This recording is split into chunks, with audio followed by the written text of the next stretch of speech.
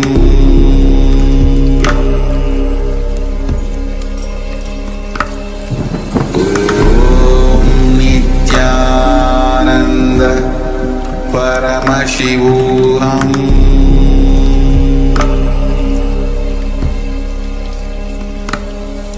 Om Nithyananda Paramashivoham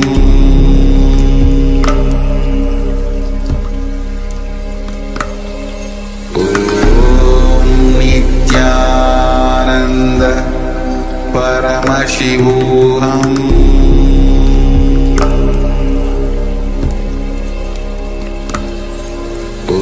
Om Nithyananda Paramashivoham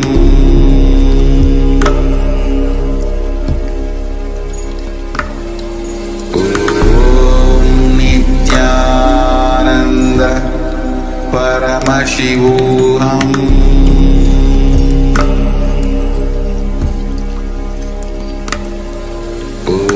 Om Nithyananda Paramashivoham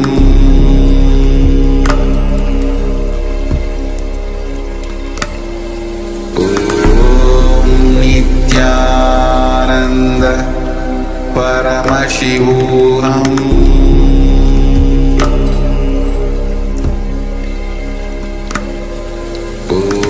Om Nithyananda Paramashivoham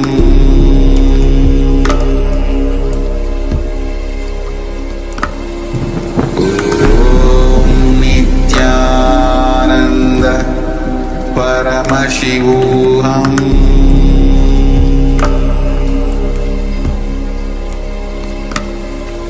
Om Nithyananda Paramashivoham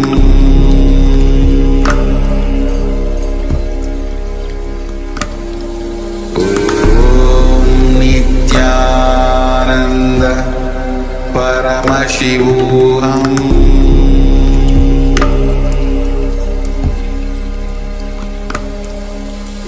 Om Nithyananda Paramashivoham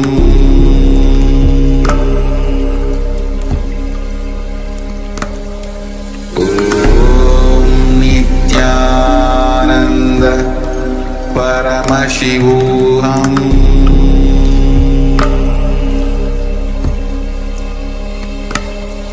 Om Nithyananda Paramashivoham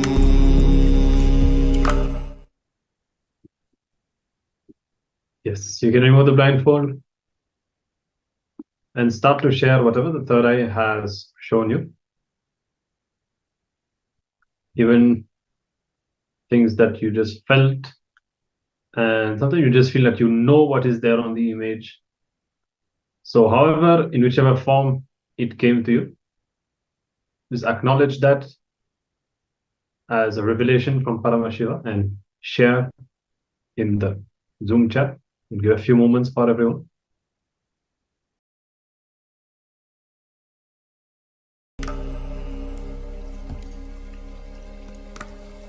Om Nithyananda Paramashivoham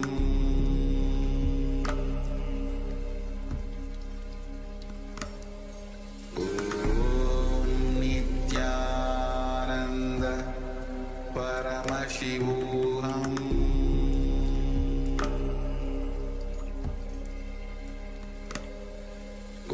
Om Nithyananda Paramashivoham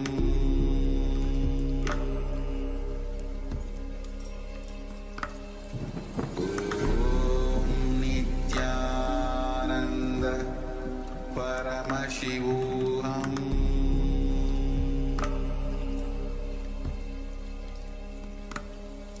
Om Nithyananda Paramashivoham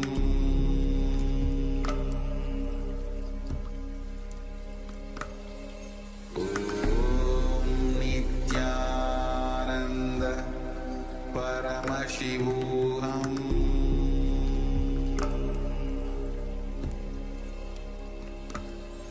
Om Nithyananda Paramashivoham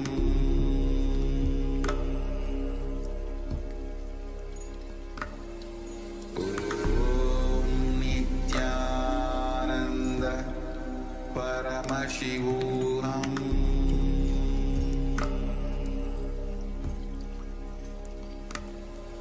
Om Nithyananda Paramashivoham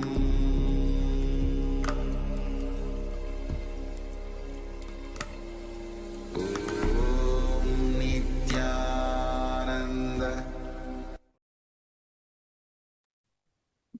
All right. So we've read the sharings and red, blue, green, chartreuse, buildings, and gold, and it was like a desert. That's very good. And white and gray as well. That's also very good. And Paramashakti is sea, jellyfish, trees, light roads, and white. Okay, so some very good things here we have. So let's have a look at the image and we'll understand. You can recognize the famous durian fruit, and so many things that you have shared are very much connected. And what's about the trees, crops, and even the gold is definitely the fruit at the center in gold color. And Paramashakti also trees and roads. So yeah, if maybe you have seen something related to the transportation. The white color is there also, of course. White and gray is also there. Yes, great. All right, so good. Again, successfully seeing some of the details, some of the aspects of the image. And this power manifestation today will really help us awakening the third eye so that we can enter into this deep meditative consciousness. So thank you for participating and manifesting this power. And we'll be continuing and moving ahead into the next session now.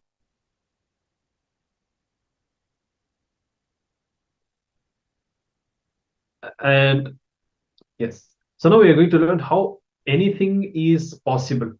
Okay, this is going to be the theme of the next session.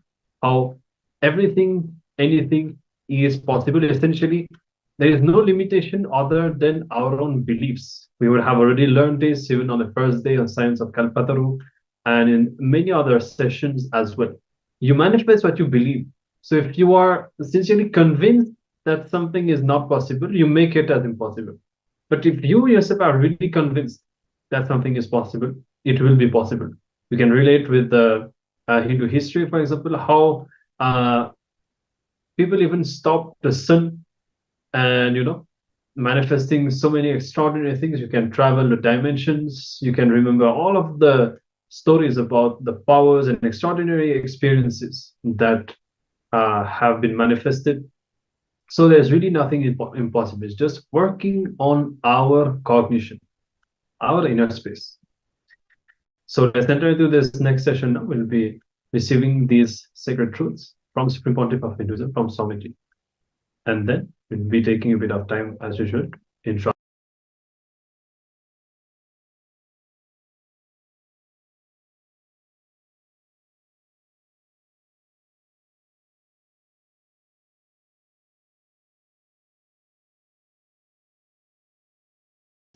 Understand, take the power of rewriting your future in your hands. How world occurs to you, how you perceive the matter. Please understand, matter is not reality. How it occurs to you is reality.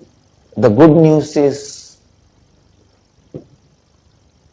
your occurrence can be changed. How it occurs to you can be transformed. The bad news is you are in a reality illusion. What you think as reality is not reality, it is illusion. It is the way the matter occurs to you. It is not fact. It is the way the matter occurs to you. Please listen.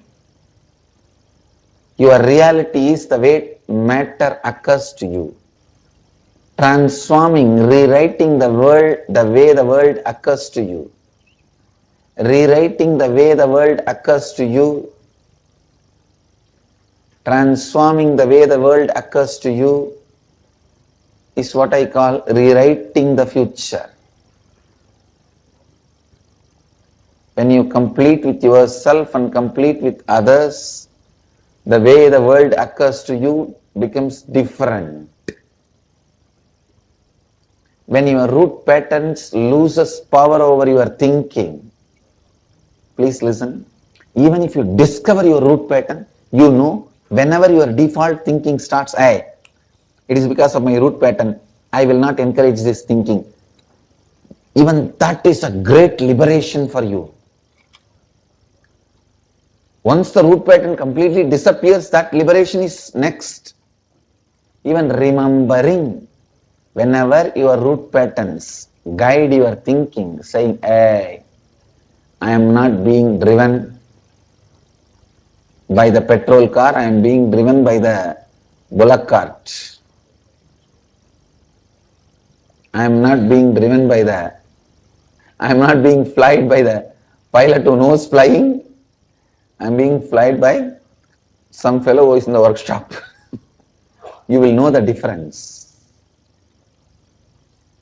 Please understand,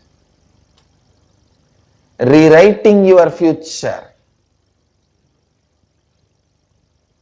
Look in. I tell you, continuously grace is flowing. Life means possibility of future. What is life? Possibility of future. But what are you doing? You seal it saying it is nothing new is possible. It is all going to be the repetition of the old. It means what? You denied yourself the possibility of life. Every decision you make for your future from the past pattern, you denied that component of life for yourself once for all. If you think creating wealth is difficult based on some your past failure, you have denied the possibility of wealth for you once for all. If you think health is not possible for you in the future due to your past diseases, you denied the greatest possibility of health in your life once for all. If you think enlightenment is impossible for you based on your past failures, you have denied the possibility of enlightenment once for all in your life. Understand, whenever you deny the possibility, you deny your future, you deny your life to you. Anything is possible. Rewriting your future starts with this clarity. Anything is possible. All your impossibility is the projection of your past into the future. Projection of your past into the future. Listen, don't deny the future. Don't deny life. Don't deny life because of past incompletions. If at all you have to put all your struggles in one direction, that is only in one direction, liberating your future from your past. Rewriting your future. That's the only direction you have to put your energy. That's the only direction you have to put your effort. That's the only direction you need to think, you need to work, you need to act. there are Puranas and Upanishads, sorry, not Upanishads, Puranas, which says that if you do this kind of sins, you will go to this kind of hell. I tell you, the greatest sin is brooding over about the happenings of the life, means not accepting the reality. See, reality as perceived by you is not the real reality. So if you want to know the real reality, you need to first accept the reality perceived by you as reality. That's the first way to open that sheath. See, Annamaya Kosha means the most grass level of reality you perceive. Means most disturbed, confused, chaotic reality which you perceive as happening. Please understand. If it is reported to you through media, it is one more worst layer. If it is happening directly in front of your Annamaya Kosha, that itself is complete chaos. And if it comes to you by somebody else's chaos, chaos through chaos. Understand? Even if it happens in front of you, that is the grassest reality you perceive. Accepting that and looking into it is the first layer, first step you need to do.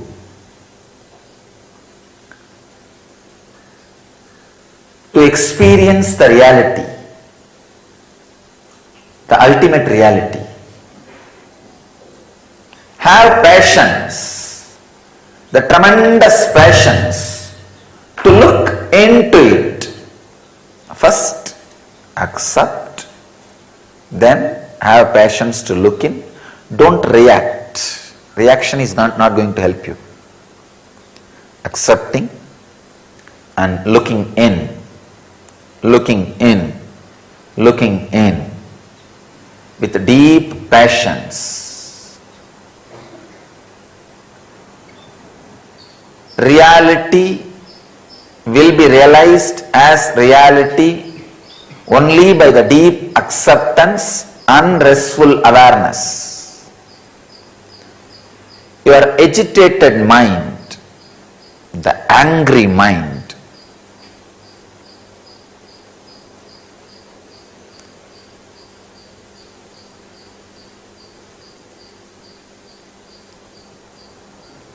which goes on fighting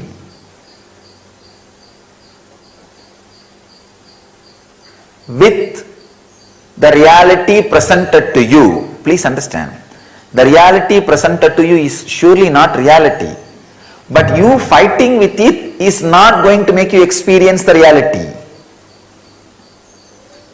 But the angered, perverted, agitated mind goes on fighting with the reality presented to you. No. You are basically an enlightened superconsciousness. But with that superconsciousness, you can make a flower do what you want. You can't make a stone do what you want. Understand? There is a big difference. With that super consciousness, you can just look at a flower, it will just blossom. You can just look at a person, he will just open up. Just one small look, the person is melting. But with that same look, you cannot melt the stone. That is not possible. A crude reality cannot be handled by the agitated or unacceptable mind. First you need is acceptance of that crude reality, chaotic reality which happens in front of you. Then restful awareness. look in, look in, look in. You will see, layer by layer, reality opens to you. But any agitation, the crude reaction to the reality presented to you makes the wound big, and you carry it for ages, lives. That is what is called hell. The ultimate sin is not looking into reality. That is the ultimate sin.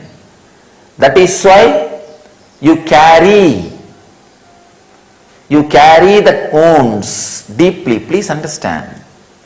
Yesterday I was analyzing some more videos, researches, books on past life.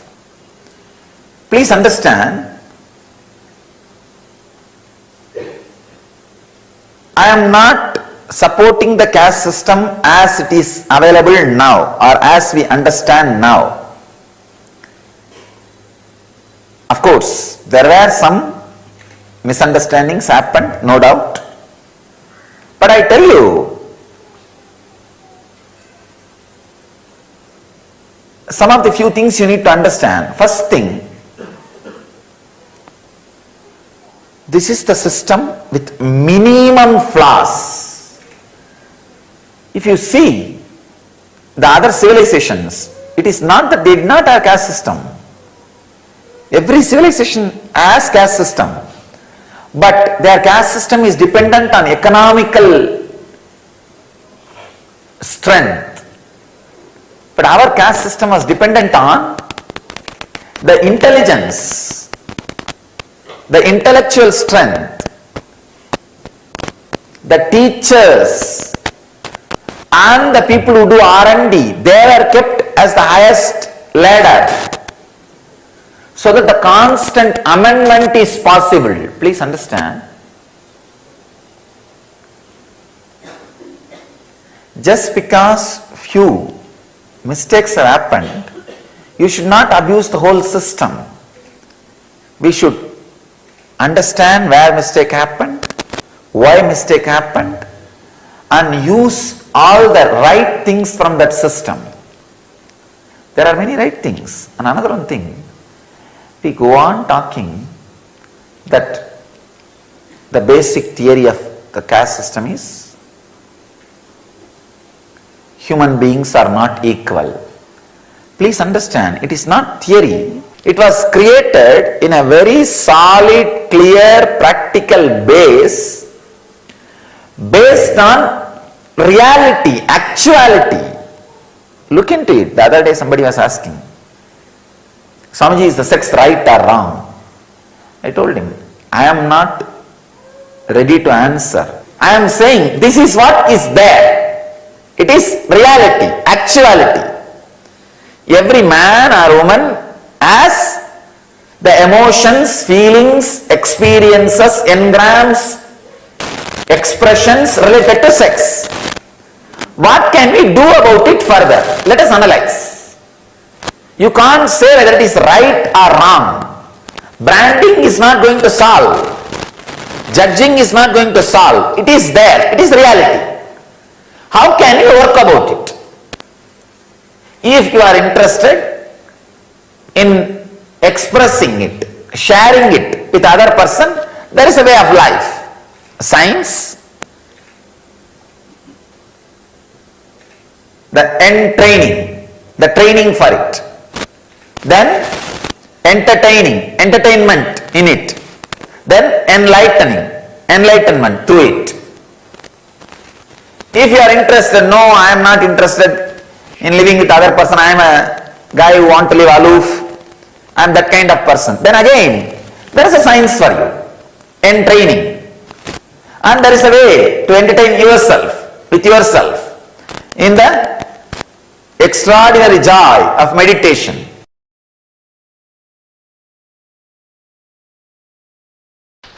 Listen.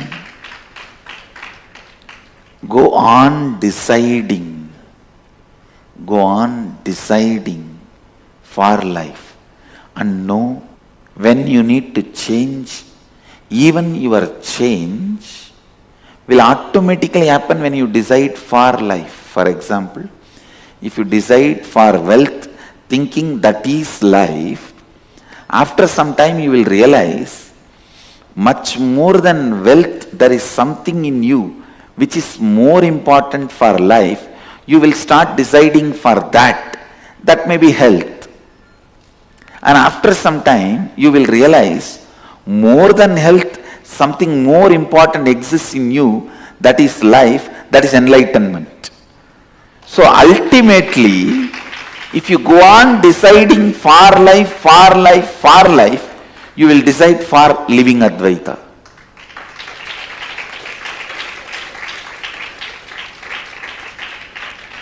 But when you believe money is life, don't decide for living Advaita.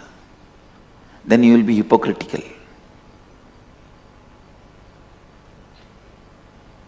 When you believe money is life, decide for money.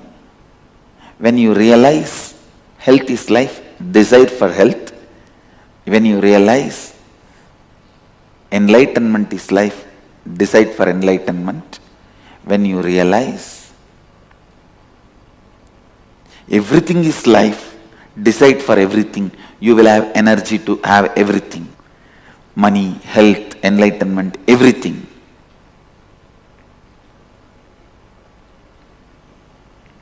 Deciding for life consciously in every step makes you free from all the karma. What is karma? Karma is nothing but your decisions against life sitting in you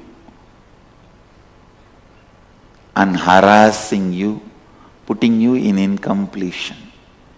Your decisions against life which sits in you and puts you in incompletion is karma. Is karma. Your decision for life liberates you from all karmas, all fears, all negativity. Evam tvayinanyate tosti na karma lipyate nare. There is no other way by which a man can free himself from the bondage created by the deeds. Listen.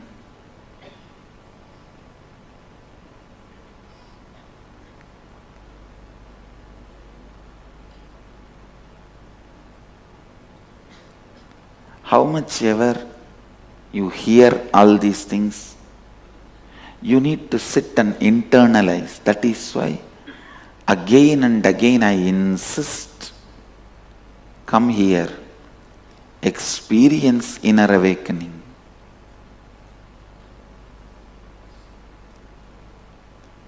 Experience completion. You will see this whole truth, deciding for life, will become your very core cognition.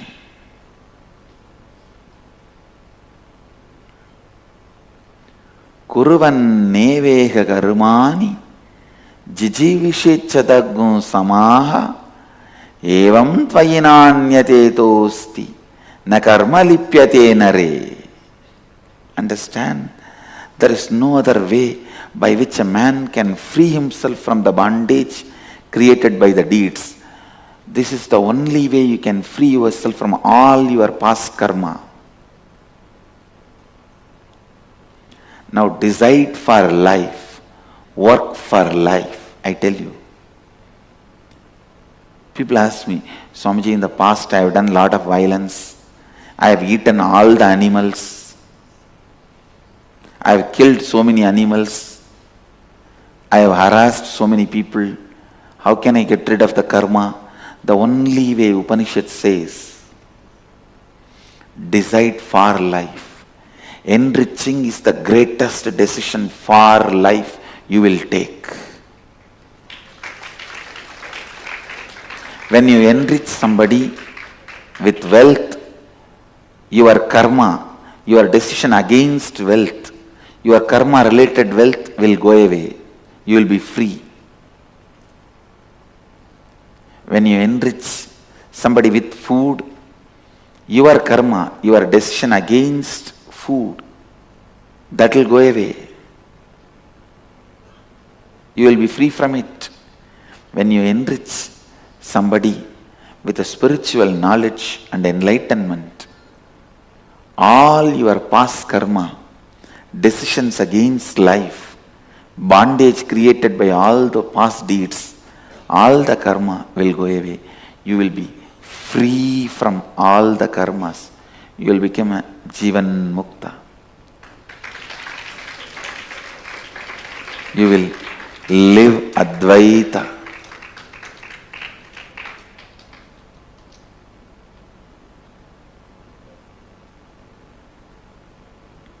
Kuruvanneveka karmani jijivishechadaggu samaha evam tvayinanyate tosti na karma lipyate nare.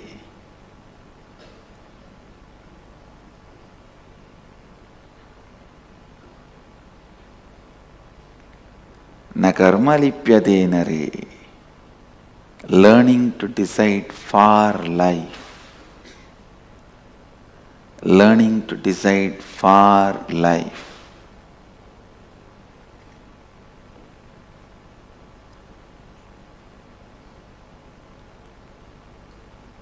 The more and more decisions you take for life, more and more you become healthy,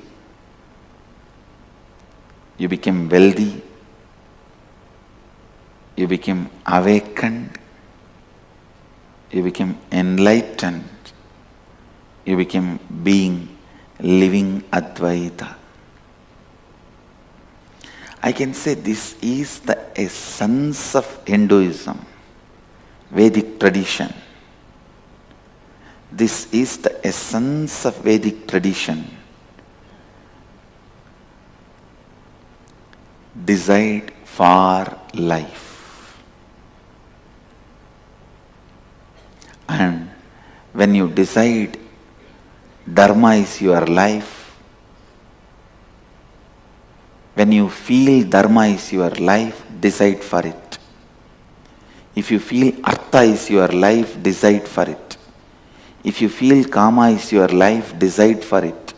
If you feel Moksha is your life, decide for it. If you feel all the four are your life, decide for it. Deciding for life liberates you from all the bondages, karma.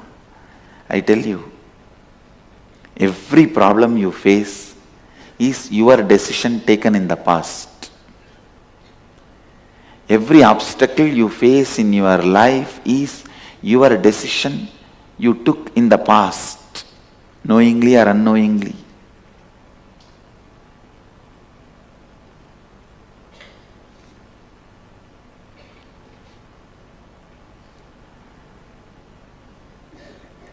You can decide now strongly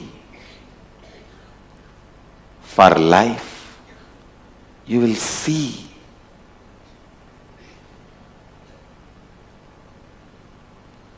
everything, all the best things of life expressing itself. All the best things of life radiating itself. Upanishads are so clear. They are declaring there is no other way. Evam tvayi na anyatetosti na karma lipyate nare. If you want to be liberated from the karmas, there is no other way. There is no other way to be liberated from the karmas. there is no other way man can free himself from the bondage created by the deeds. Kuruvan neveha karmani jijivishechadagum samaha evam tvayinanyate tosti na karma lipyate nare.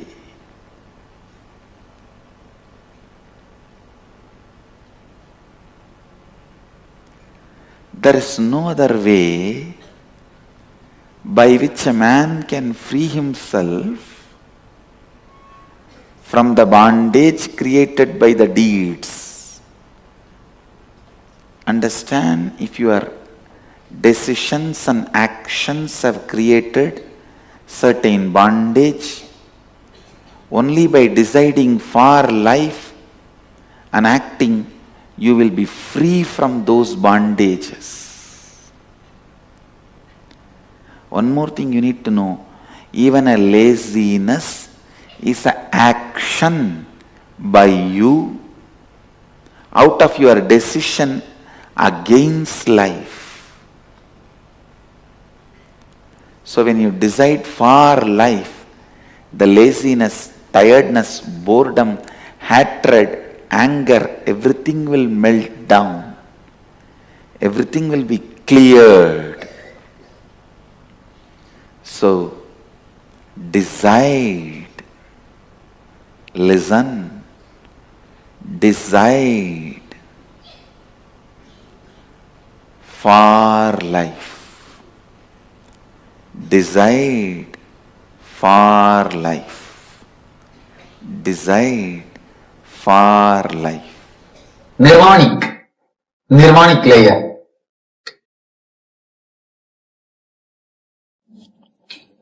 It's a very subtle difference. This layer almost doesn't exist. Almost it's an Atman, but the last step. What's the way to explore this last step? What is the way to bring out the energy from this last step? What is the way to penetrate this last step? Surrender. Totally cutting yourself from the past. No evolution, only revolution. No evolution, only revolution. It is the moment when seed takes the decision to sprout. The seed is sprouting. The last moment the seed will have agony. It is called dark night of the soul. The last moment you take the decision to take the jump. You take the decision to go beyond. You take the decision with all your consciousness, with your whole energy to go beyond the body and mind, to drop all the old conditionings. Yesterday somebody was asking me, method to undo the whole thing. Can you make me again 7 years? This is the method. When you know all your whole things are conditioning, just read once more what you have written. Is the life worth living? Is the life worth living? Just so much of desires in the out of blue, which has no base, and so much of sufferings, so much of guilt, so much of pain. Only one layer of joy, that also through the pain. Only one layer of joy, that also through the layers of pain. Look at the whole past. Actually, almost for everybody, I can say, the whole 100%, or anybody who says my past is gold, my past is golden. No. For everybody, past is more like a wound, which needs to be operated or thrown out from the being. When you decide consciously to drop the past, you actually can drop the past. Understand the few things. You can really drop the past. It is simply conditioning. When you understand it's a conditioning, can't you drop it? When you as long as you think it is you can't drop it. When you understand it is somebody else who has been forced on you, can we really drop it? It is simple conditioning. When you desire to drop, when you desire to stop, bring that book.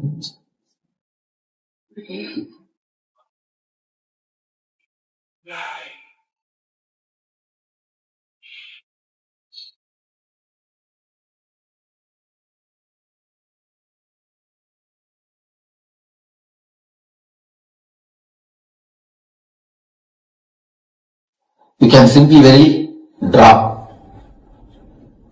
You are going to drop. Anybody who doesn't want to drop and keep it can decide. No, it is option only. How can I decide for you to whether to drop or not? If anybody really feels like no, Swamiji, it is perfectly alright, I can carry on, I can decide. So Swami, when you said drop, is it a psychological connection with drop? Yes, that's what psychological. There's no emotion with all that. And simply when you psychologically drop, even physically the whole thing changes. It can be simply be dropped. Because when you share, you emotionally also drop. Open confession is called a great technique to cross the nirvanic body, to drop the conditionings. Have you heard of the story of Valmiki? Valmiki is a great saint, respected saint. One of the great epics of India is written by him. He is the author and he is a rishi. He underwent this open confession. He has done all sorts of criminal activities and all sorts of sins. At one time, the Narada encountered Valmiki and asked, "What are you doing? Do you know?" Valmiki told, "Oh, I am perfectly alright." Then Narada says, "None of your family people will share your sins. Go and ask." He goes and asks everybody. Nobody is ready to share his sins. Finally, he came and confesses everything to Narada. When he confessed, something has broken in him. Something has transformed his life. Something has touched him. Then Narada initiates him, blesses him. Then the hunter dies and Valmiki is born. I can say at least 20 to 30 masters have been created by this open confession. People who have confessed, they have grown out of the thing. People who have just kept it inside, they lived their own way. You attain the fruit of writing. You see, when you write, like this, many understandings descend on you. That is just for those understandings will make you write. You come upon so many new understandings, so many new dimensions. You see, if I would have taught him that these are all self-created, people will think, "Oh, Swami is making fun of our pains." But when you understand, it becomes a great understanding. So I create a situation in which you can understand. The understanding can happen to you. If I say ready-made solution, what do you think? Alright. Anyway, we have come these 2 days, let us listen what he says. But when it happens to you, the understanding, it stays with you permanently. It stays with you totally. It is all self-created. There is no right, no wrong in the existence. Only one thing which makes you totally blissful, not joyful, which makes you blissful, will make always others also blissful. That is what is right. That's all. There is no right, no wrong. Whenever it is joyful, it is different. When it is blissful, it will make others also blissful. If it makes you only blissful and others sorrow, then you understand it's a joyful, not blissful. It is only joy, not bliss. There is a subtle difference. Whatever makes you joyful, the path of Ananda, the path of bliss, that only is right. Simply live with bliss. That is the right thing. To come to these conclusions only, we are searching. That is what I wanted every conclusion to come from your side. I am churning the milk ocean. One side devil and the other side devas. Of course, not surely here.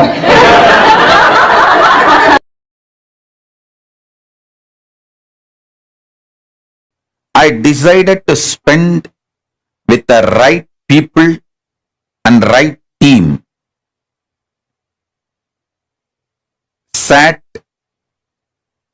in the Paramashiva space, organized myself properly, built a right team, right space, started doing right work. Now, we already have not only KAILASA, the Hindu nation, we are already having many countries, diplomatic relationships and recognitions, multi-level recognitions. There are some countries recognized me as a Supreme Pontiff of Hinduism and given their highest honor, respect. There are some countries given even awards. Some countries have recognized the KAILASA nation, and some countries have recognized the persecution.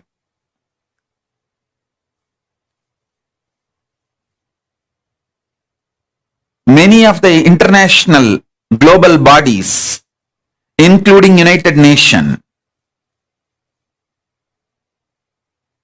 many of the international entities, global entities, we have got multi-layer recognitions.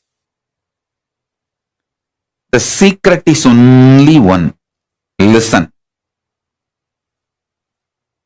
The secret is I decided to spend my time and space in right direction. That's all.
All right.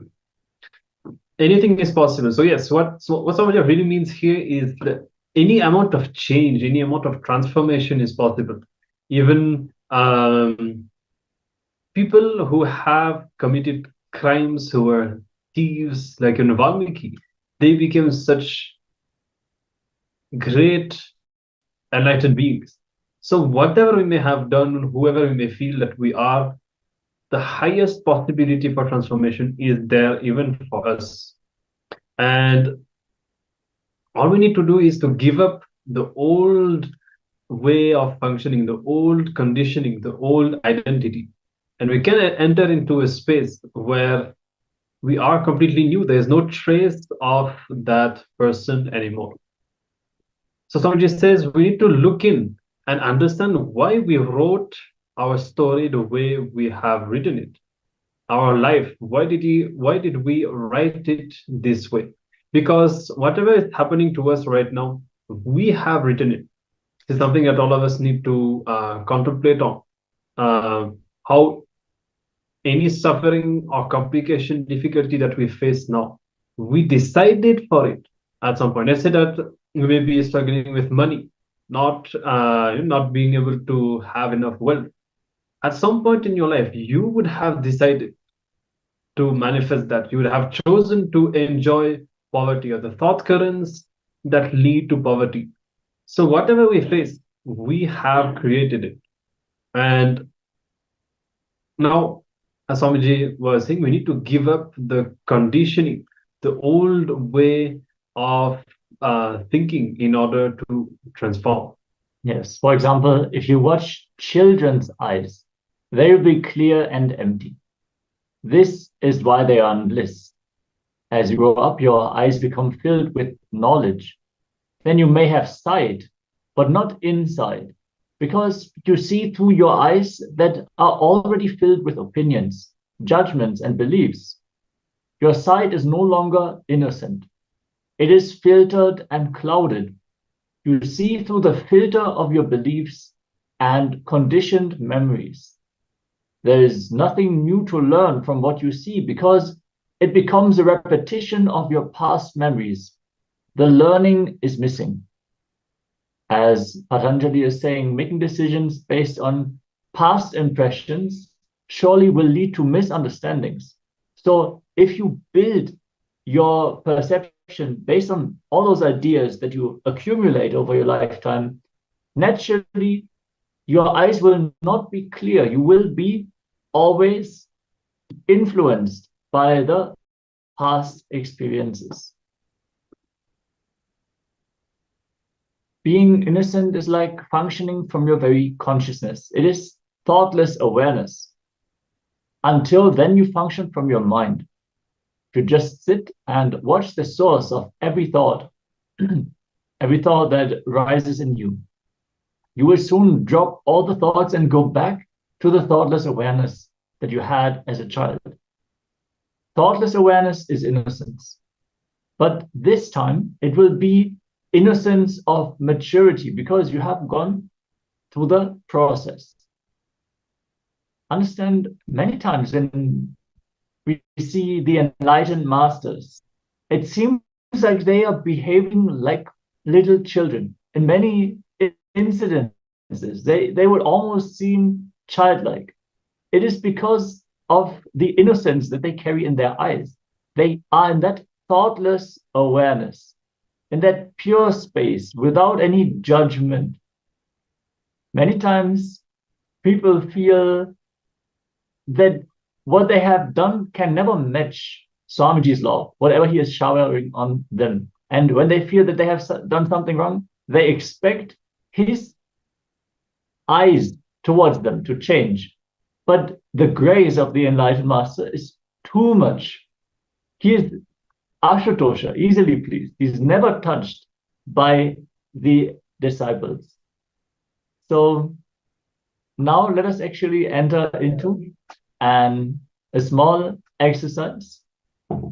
It's just a short meditation, and sit for a few moments with yourself and go into your innocence, the space of innocence. where you do not have the influence of the mind, all the knowledge, the prejudice, the ideas, and feel the innocence, feel the purity inside you. The overflowing, let it spread through your body, through your mind, and through your being. And feel how beautiful you are when you are in your innocence. You can contemplate on that, connect back with your innocence. We do not operate based on all the past experiences and memories that you have gathered, all the knowledge, just being innocent, being in the present with awareness, without calculation.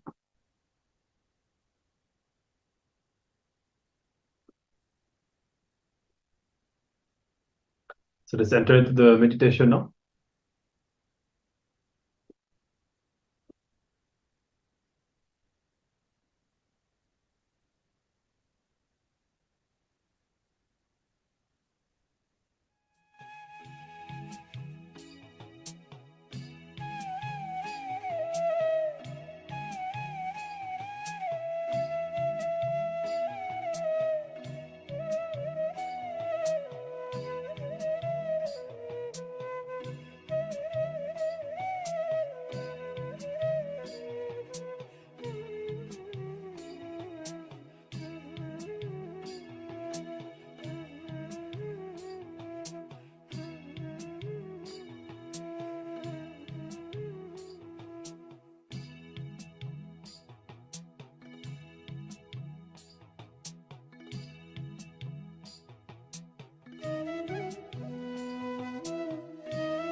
Paramashivoham. Om Nithyananda Paramashivoham. Om Nithyananda Paramashivoham. Om Nithyananda Paramashivoham. Om Nithyananda Paramashivoham. Om Nithyananda Paramashivoham. Om Nithyananda Paramashivoham.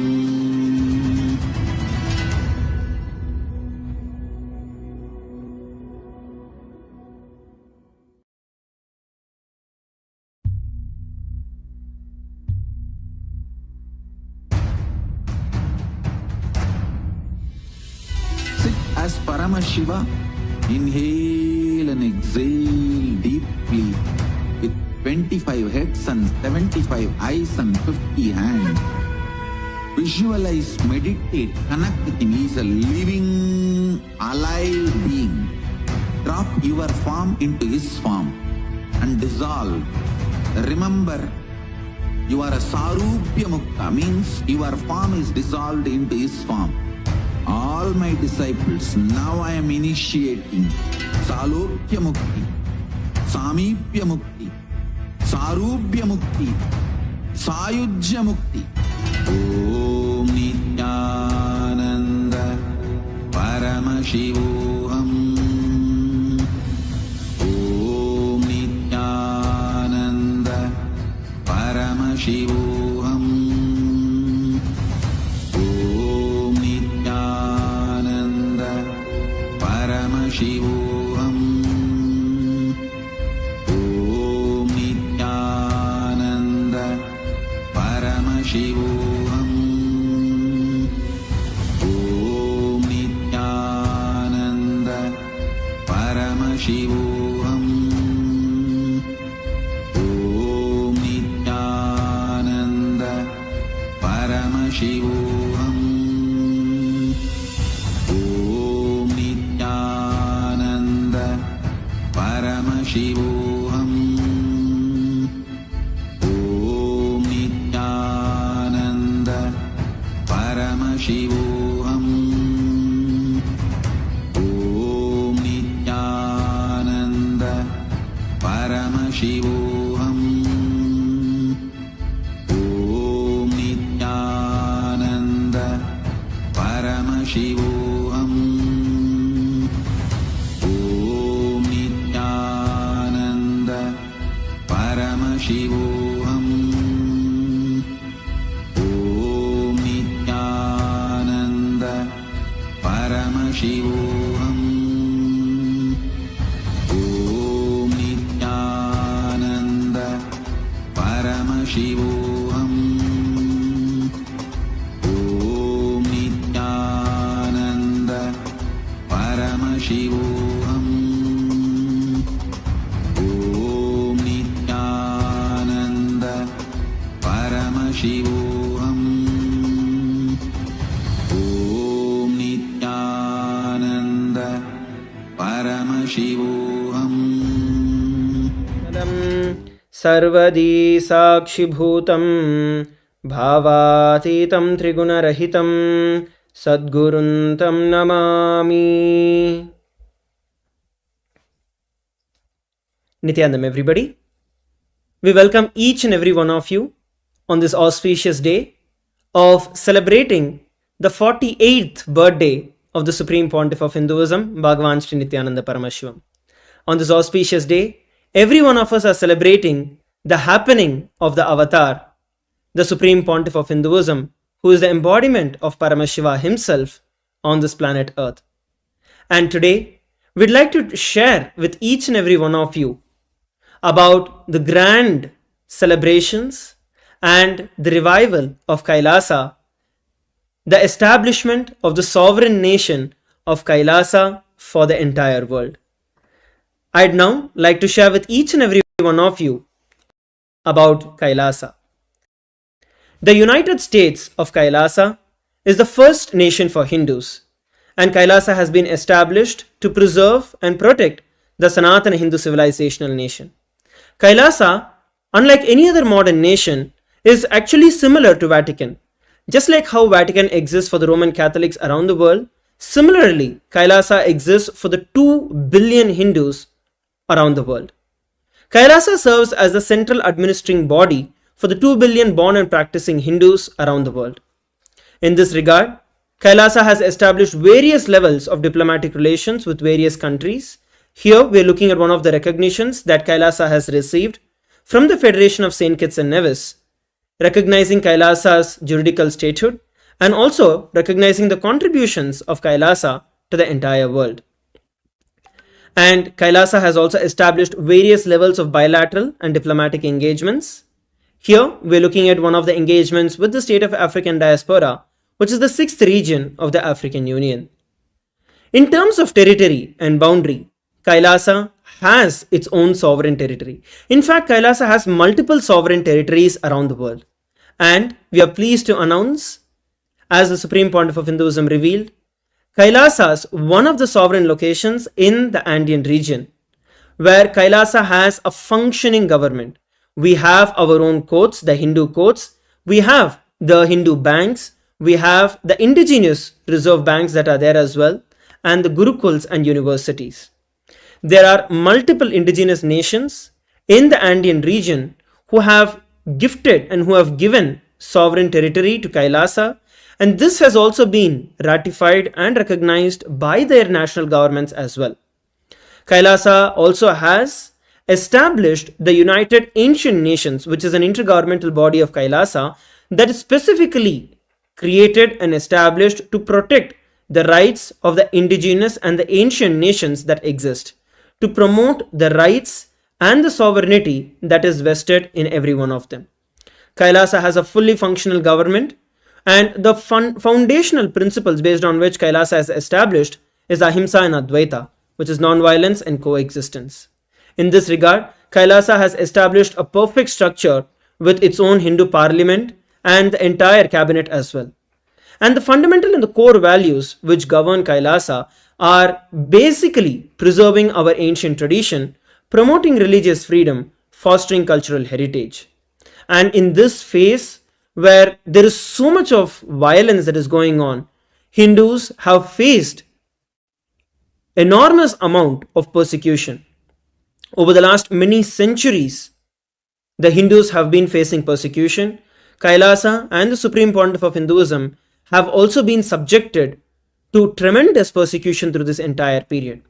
For the very first time, the persecution on Hindus was brought down to the United Nations by Kailasa. Till date, the United Nations has published over 22 reports recognizing Kailasa's juridical statehood and the persecution that Kailasa has been through. And given that the diaspora of Hindus are 2 billion strong, Kailasa has its branches, has its de facto embassies in over 150 countries around the world.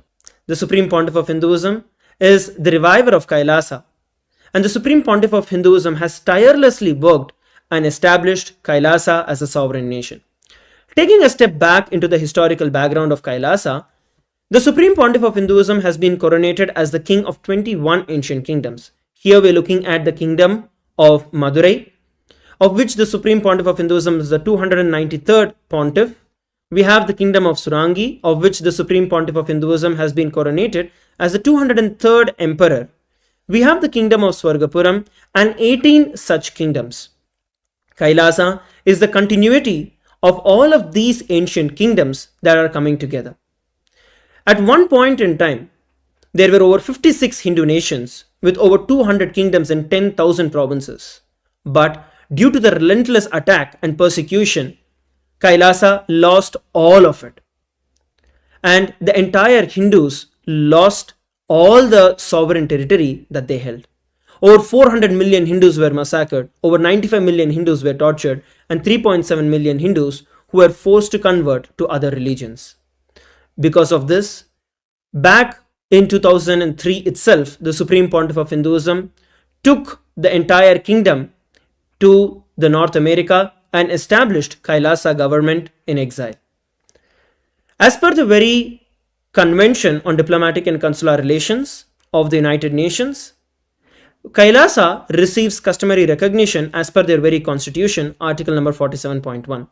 Even as per the doctrine of continuity, KAILASA receives all the rights to remain and to function as a sovereign government.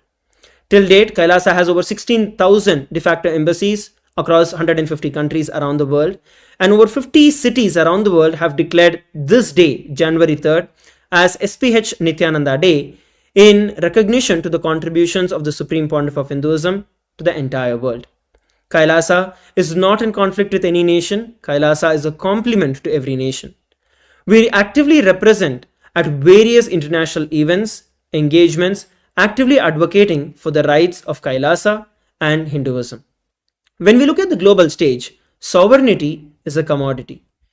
Classic examples are, for example, the US, where the 25 states of US were actually purchased by the United States as sovereign territory from other countries.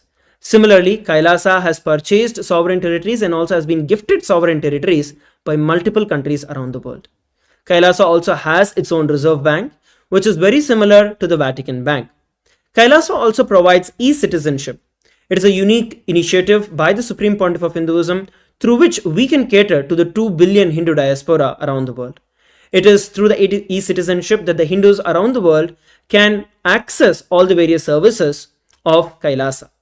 We also have over 108 humanitarian initiatives, of which the top ones are offering free food, free education, and free healthcare. We have served over 1.5 billion free meals till date, and we continue to do so every single day. I'd now like to take a moment to share with every one of you a beautiful video that represents KAILASA and how KAILASA has been established legally. Around 5,000 years ago, at the end of Mahabharat War, the ancient enlightened Hindu civilization consisted of 10,000 Hindu traditions, or sampradayas, that existed in 56 Hindu nations, 200 Hindu kingdoms, 1,700 Hindu provinces that covered more than 6 million kilometers square of Asia. The Supreme Pontiff of Hinduism, SPH, Bhagavan Sri Nithyananda Paramashivoham, is the reviver of KAILASA, this ancient enlightened Hindu civilizational nation. KAILASA is an unbroken cultural, religious, historical, civilizational, and sovereign continuation and revival of multiple of these historical Hindu sovereign states and Hindu ecclesiastical entities. The unbroken continuity of these ancient Hindu nations through KAILASA results in the legal recognition of KAILASA as per the international customary law, particularly the doctrine of continuity.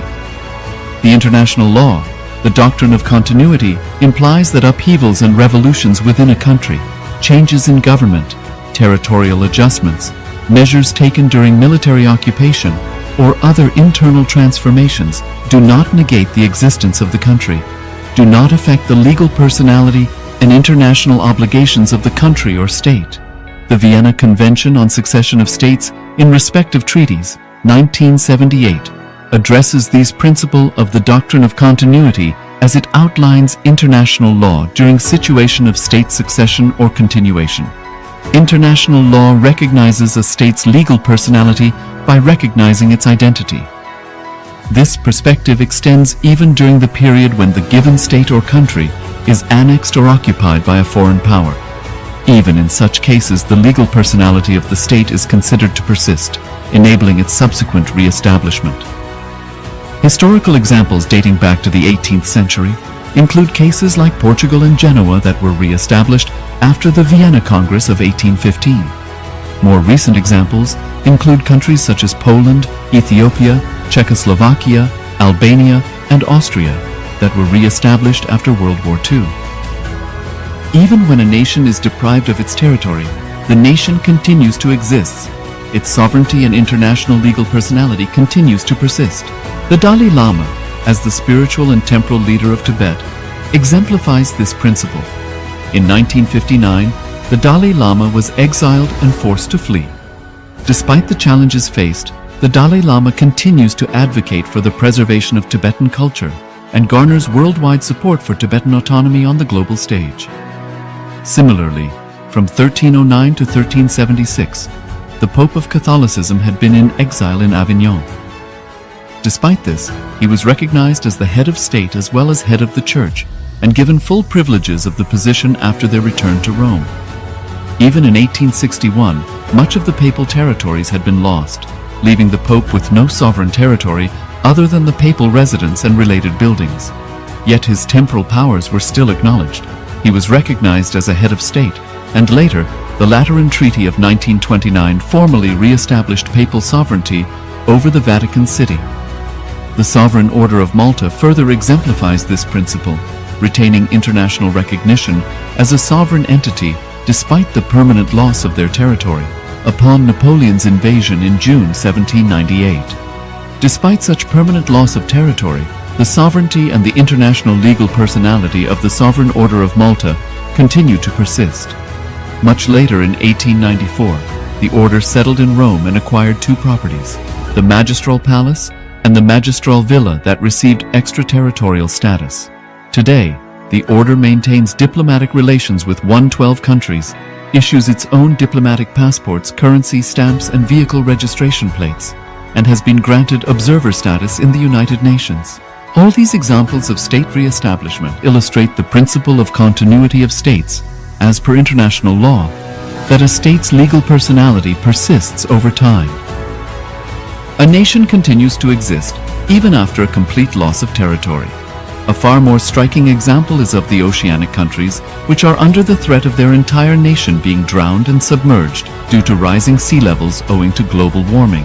In response to such existential threat of climate change, Pacific Island nations, including Tuvalu, have enacted constitutional amendments and made international declarations affirming that their nation and their sovereign rights will continue to persist, despite their entire territory being lost to the sea.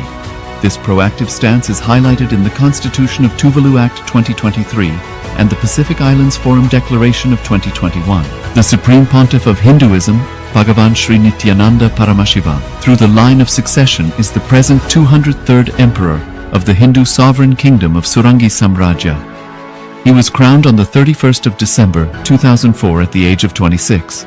Thus, by very same principles of the doctrine of continuity, through which the international legal personality of Portugal, Genoa, Poland, Ethiopia, Czechoslovakia, Albania, Austria, Vatican, Tibet, Sovereign Order of Malta, and several other nations has been recognized despite having undergone a period of exile, annexation, occupation by a foreign power, or despite loss of territory.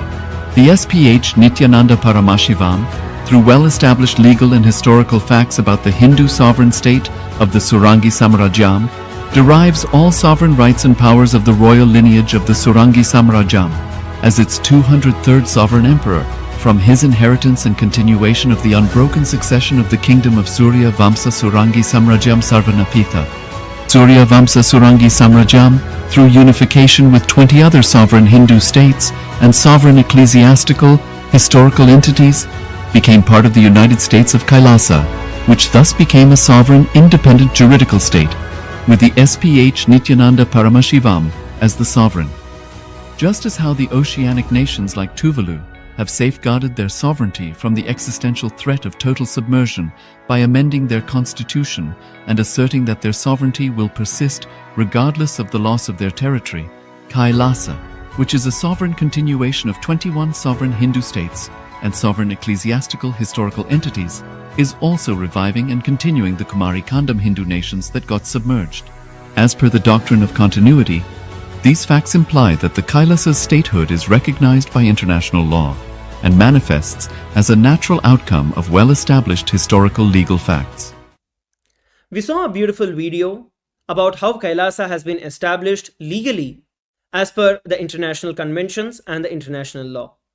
Today is also the Supreme Pontiff of Hinduism, Bhagavan Sri Nithyananda Paramashivoham Day, and today has been recognized and declared as SPH Nithyananda Day across over 50 cities in recognition to the contributions of the Supreme Pontiff of Hinduism to the entire world.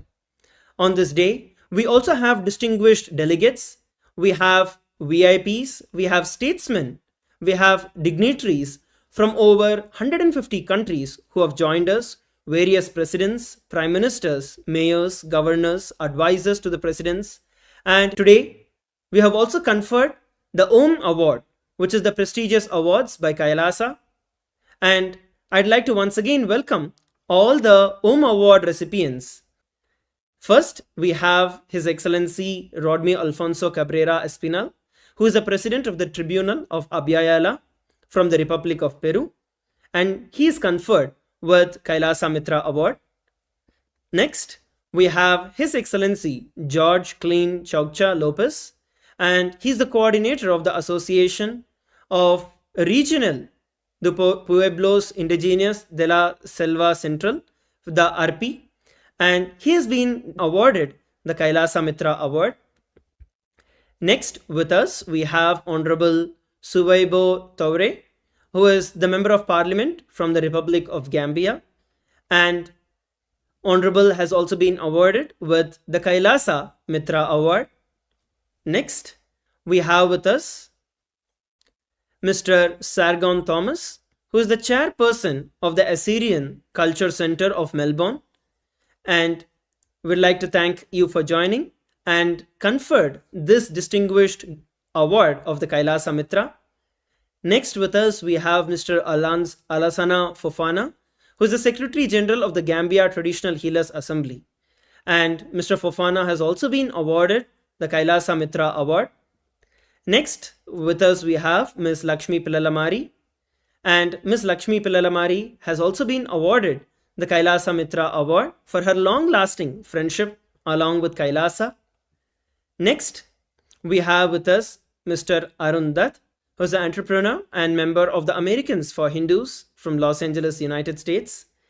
And the Kailasa Mitra Award has also been awarded to Mr. Arun Dutt. We'd like to thank each and every one of you for joining us today on this auspicious day. And we also have various dignitaries and VIPs who have joined with us from around the world.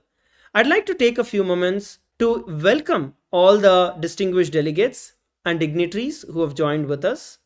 We have Right Honorable Dr. Denzel Douglas, who is the Minister of Foreign Affairs of the Federation of St. Kitts and Nevis. We have Dr. Emmanuel Mutisia, who is the Educational Advisor to the President of Kenya from the Republic of Kenya. Next, we have with us Her Excellency Ambassador Maria Cabral, who is the Ambassador of the Republic of Guinea-Bissau to the United States. We thank you all for joining us. Next, we have with us His Excellency Joseph Bungo, who is the Ambassador and the former Director of Treaties from the Ministry of Foreign Affairs from the Republic of Kenya.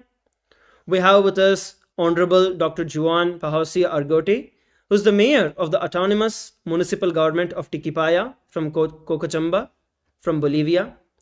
Next, we have Mr. Cruz Octavio, who is the Mayor of the Municipality of Escoma, La Paz, Bolivia. We have the Honorable Mr. David Anzaldo, who is the Municipal Mayor of Camiri from Bolivia. Next, we have with us the Honorable Mr. Dr. Napoleon Felix Yahousi Mamani, who is the Mayor of the Autonomous Municipal Government of Viacha, La Paz. Next, we have the Honorable Mr. Marayo Pacheco Mamani, who is the Mayor of the Autonomous Municipal Government of Colquencha, the 6th section from the Department of La Paz, Bolivia. Next, we have Mr. Humberto Tangara Apaza, who is the Mayor of the Autonomous Municipal Government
take a moment and please post it here.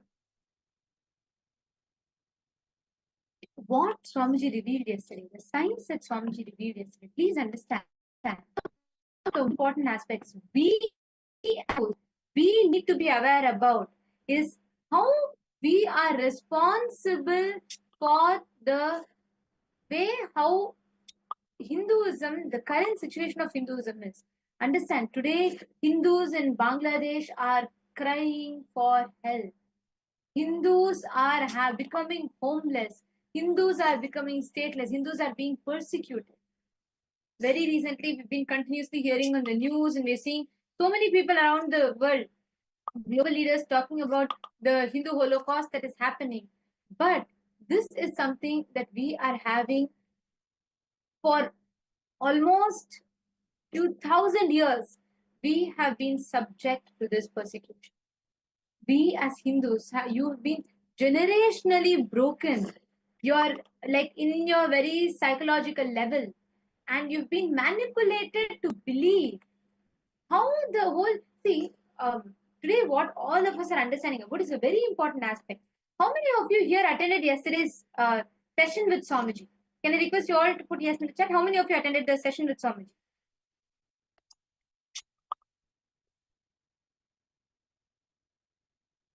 Put in the chat. And what did you click with from yesterday's revelations? What Swamiji revealed about? What did each of you click with?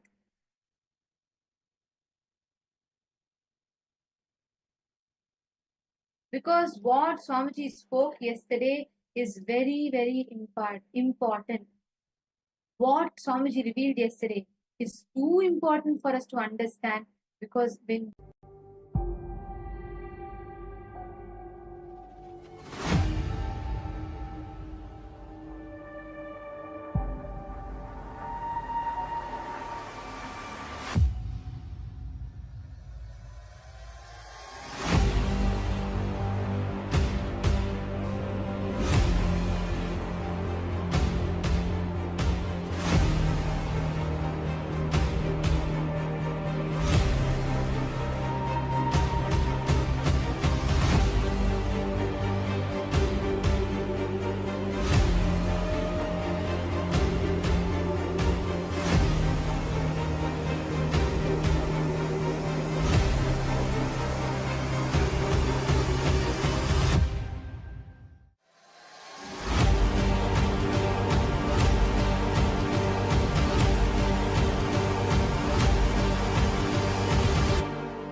random. We apologize for the technical glitch. Hope all of you are able to see us and hear us now.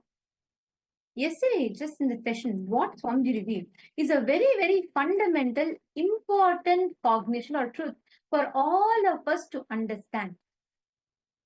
The entire Hindu civilization, we existed in 56 nations as Akhanda Bharata, 56 Hindu nations with complete Hindu judiciary system, Hindu laws, Hindu code, everything. But over the course of time, the due course of time, because of relentless persecution, this what is rightfully ours was stolen away from us. Systematically, it was conspired and you were made to become the access to what you have was entirely removed from you. Actually, if you just visit the entire history of how this whole Holocaust happened, the Hindu Holocaust, how the whole persecution happened, when we were subject to colonization, when we were subject to all of these atrocities, it is not just physical attacks and massacres. The next was ideological and psychological warfare. The colonial subjugation that we were subject to, using theories of racism, social chauvinism, the British justified of dark peoples as humanitarian civilizing mission. It was racial oppression and economic exploitation.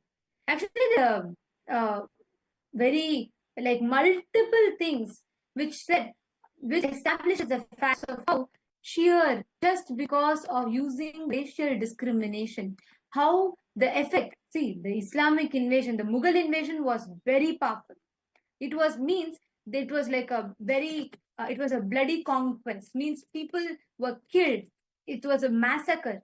It had a huge impact, no doubt.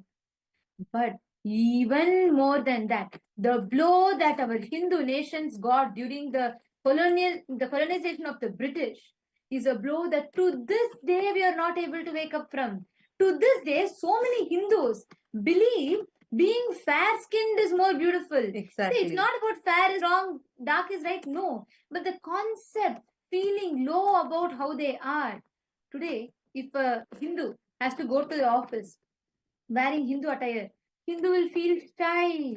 Hindu will feel embarrassed. How many of you here? How many of you as Hindus here? You are able to go proudly wearing tilak, basma, rudraksha to your office. How many of you do that? How many of you go to your workplace?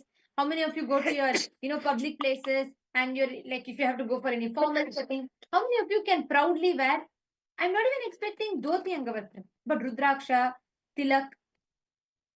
No. And understand, it is not just you. It is not because of something wrong being done to just you. It is the result of generations of brainwashing, generations of belittling, generations of abuse, character assassination. Hindus started feeling weak about themselves. That is the worst thing that can happen. How many times you see in movies, villains will be Hindus, and then always they show as something very bad is related to. That's the image that they build. Understand? Many times, actually, the British East India Company, that's what had set it up, and when the British invaded into the modern day India, the Akhanda Bharata, they started as first the East India Company. And there is one James Mill, he's a celebrated author who was also the leader for a generation of East India Company civil servants in the year 1817. And he writes in his book, all the Hindus are full of dissimulation and falsehood. And he continues to go on claim in his book, what he is author. He tells about why the Hindus need to be conquered. And he goes on to say, and understand, this reflects the mindset of not just that one person alone. This reflects the mindset of how the British were in general itself. He goes on to write, as for religion, no people have ever drawn a more gross and disgusting picture of the universe than what is presented in the writing of the Hindus. Very few words are required. And because the superiority of the Mohammedans in respect of religion is beyond all dispute, in truth, the Hindus he goes on to say, are having the qualities of a slave, and the Mohammedan is more manly. It's not about which religion is great or not, but fundamentally, the way how we Hindus were treated, the very thought current from which we were dealt with, how we were operated, it reflects the colonial mindset. Not understand every one of your ancestors have been subject to this. And there are so years of attacks, years of persecution. Constantly, we Hindus were attacked.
About is very important for us as Hindus to understand. And understand every single thing.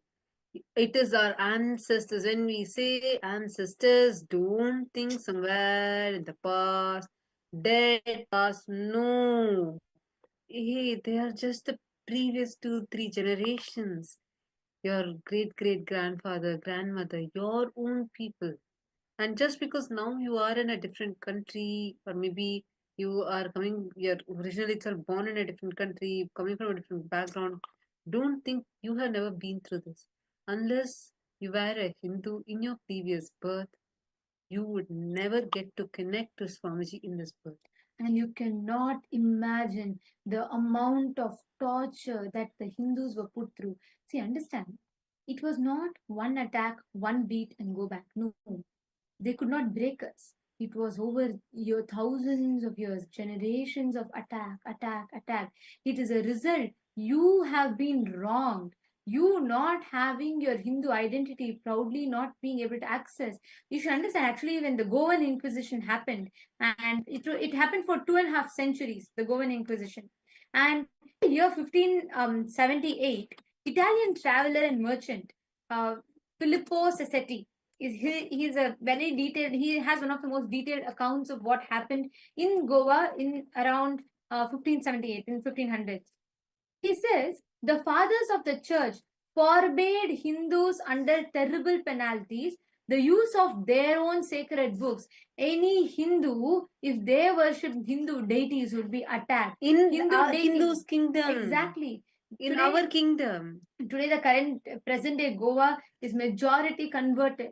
We have lost the ancient roots. If you go back and read Hinduism, you will understand how great kings and queens ruled over Goa.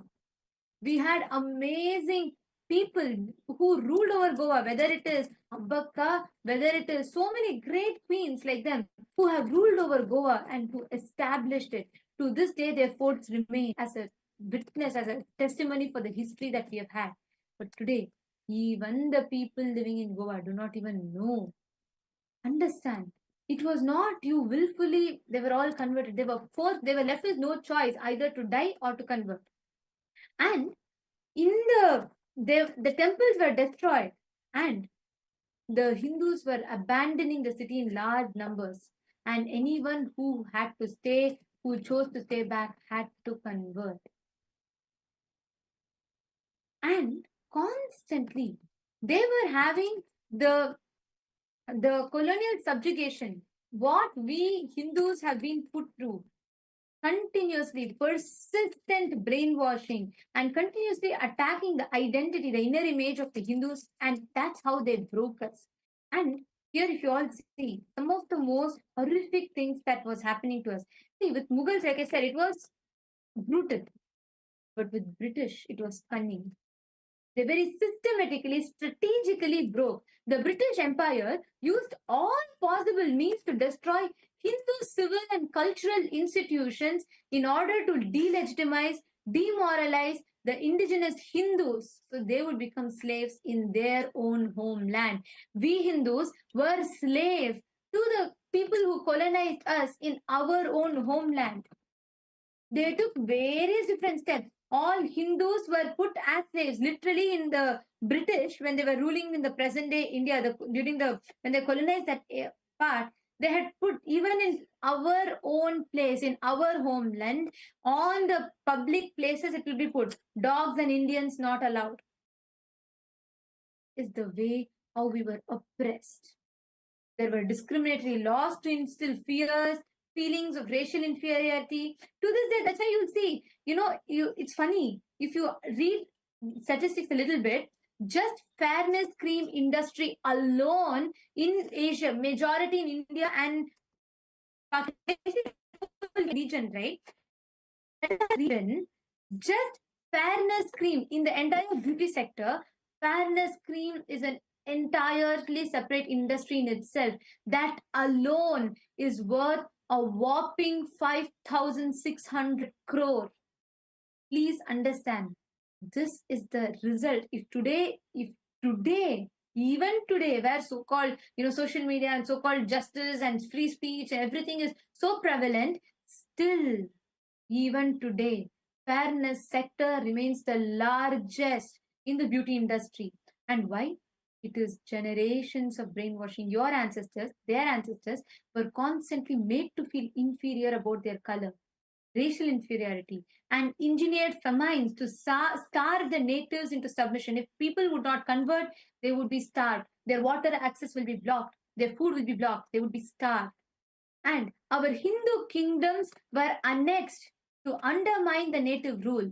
The British used a divide and rule policy where they would go to the Hindu kings and would guarantee to some kings use the fear, greed of money, and to many Hindu kings threaten, blackmail, extort, block, create famines, everything they did in their power, and they would annex our Hindu kingdom.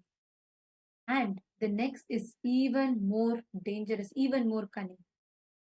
We had British who came, settled in our homeland. They learned Sanskrit and mistranslated all the text. Do you know something interesting? Do you know today, if you have to access the Charaka Samhita, Shushruta Samhita, it is there in a library in the UK, and you can access only the translated version of Charaka Samhita. Which will be a Maximilian version. Exactly. And we need to understand something over here. This is the main reason why Hindus, right now, Hindus are literally spineless. We don't know about our past, which is affecting, shaking the very core of our identity as a Hindu. We don't know about our past. We don't know the glorious past, nor we are aware of the real Holocaust that we have been subject to, and what persecution we are still suffering, what we are actually victims of. What kind of response that Hindus should have given versus what we're living now is completely the opposite, because we all are victims of double Holocaust. And constantly they worked actively, very actively, to destroy. See, using colonization, please understand, when they colonize us, using colonization, constantly Hindus were made to feel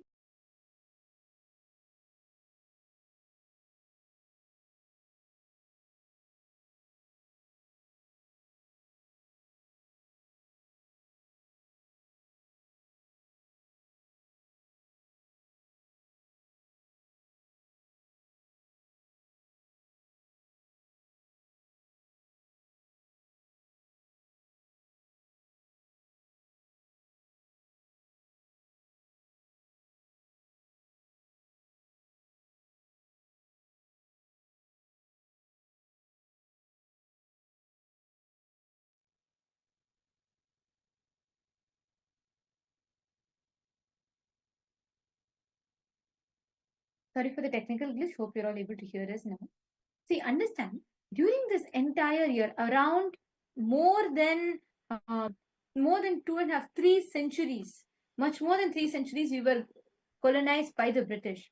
But what impact they had in that time, to this day we suffer.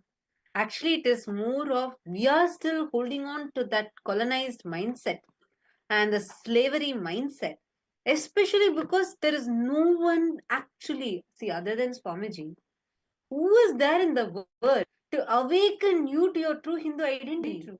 And it is not just something that you can sit and say, okay, I'm doing some little chanting, I'm going to the temple, so I'm a Hindu. No.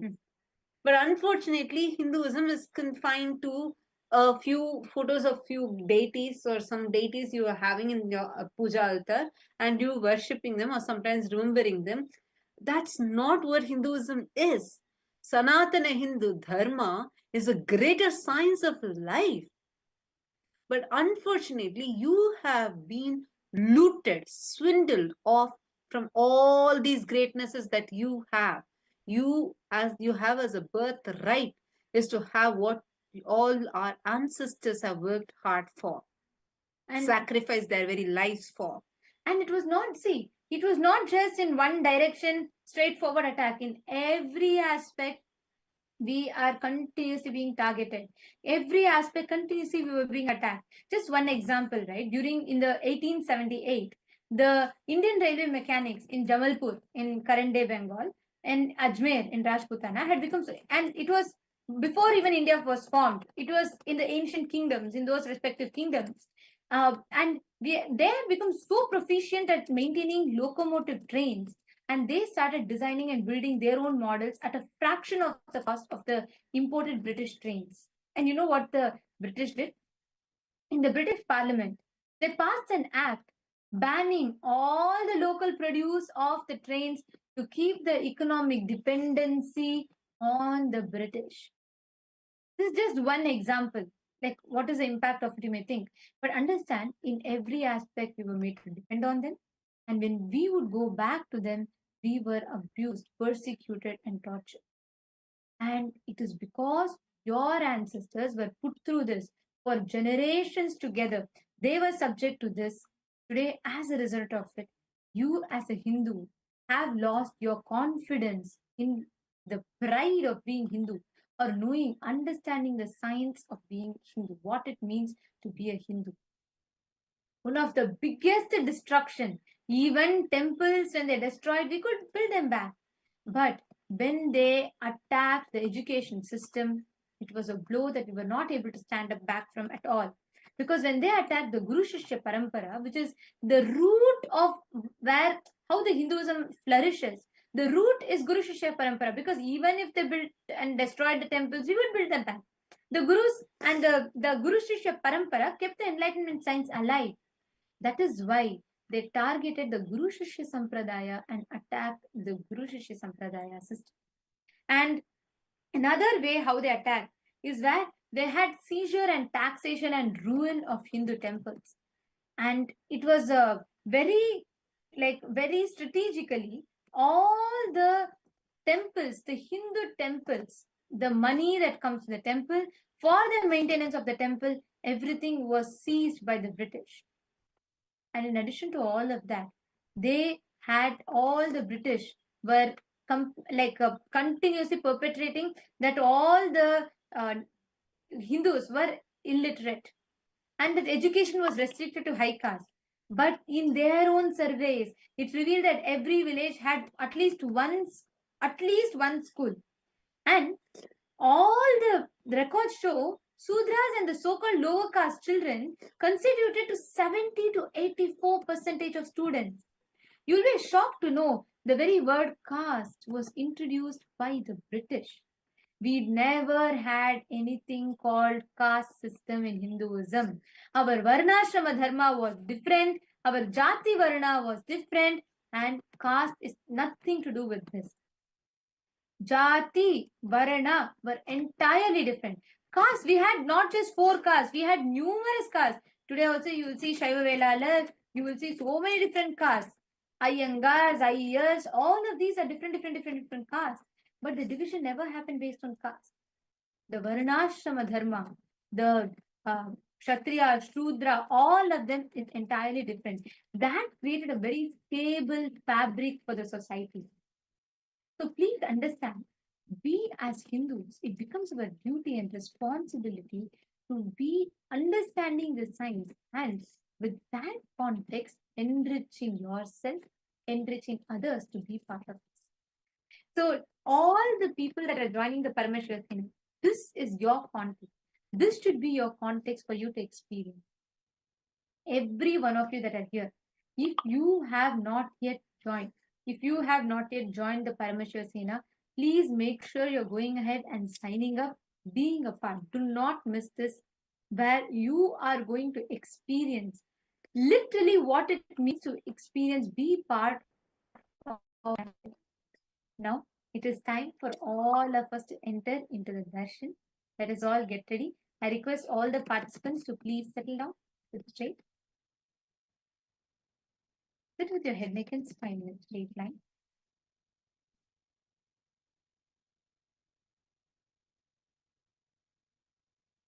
Please close your eyes. Today we'll all be having the alive darshan, and I request all of you to please settle down, close your eyes. Today we all understood about time. We understood deeper details about time and how to break free from the barriers of time. Now let's all get ready to receive the initiation to transcend beyond time itself.